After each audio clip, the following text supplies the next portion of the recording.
Dyma bentre prydferth Maentwrog y Meirionydd. Mae'n bentre hynafol.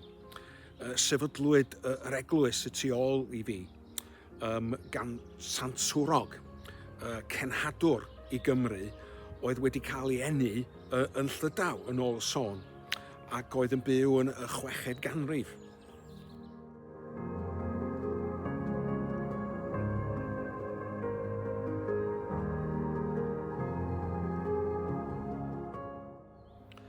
Mae'r pentre yn cael ei grybwyll yn y Mabinogi a ysgrifennwyd yn gyntaf yn y 12fed ganrif.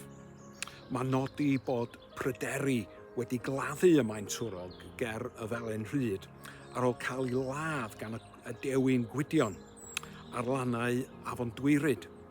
Gellir gweld carreg Maentwrog y mynwent yr eglwys y tu ôl i fi, sydd i fod i nodi i fedd.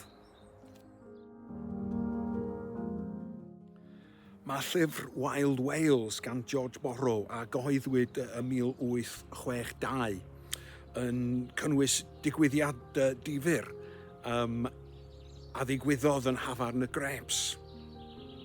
Pan oedd o ar ei daith gerdded trwy Gymru, ddechreuodd yr awdur siarad efo gŵr bonheddig difrifol a ddwedodd wrtho fo i fod o'n credu mewn rhag benderfyniad dwyfol, divine predetermination, a'i fod yn credu i fod o wedi dynghedu i fynd i uffern. A bod George Borrow i fod ynta'n credu mewn rhagwelediad dwyfol, divine prescience, a'i fod ynta'n gobeithio cael ei achub.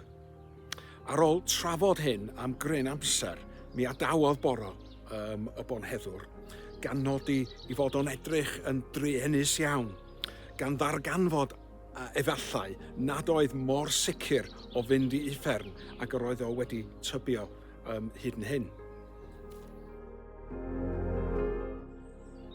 Fodd bynnag, mae'r Greps yn dal i ffynnu heddiw, ac mae'r pentre yn werth ymweld ag o.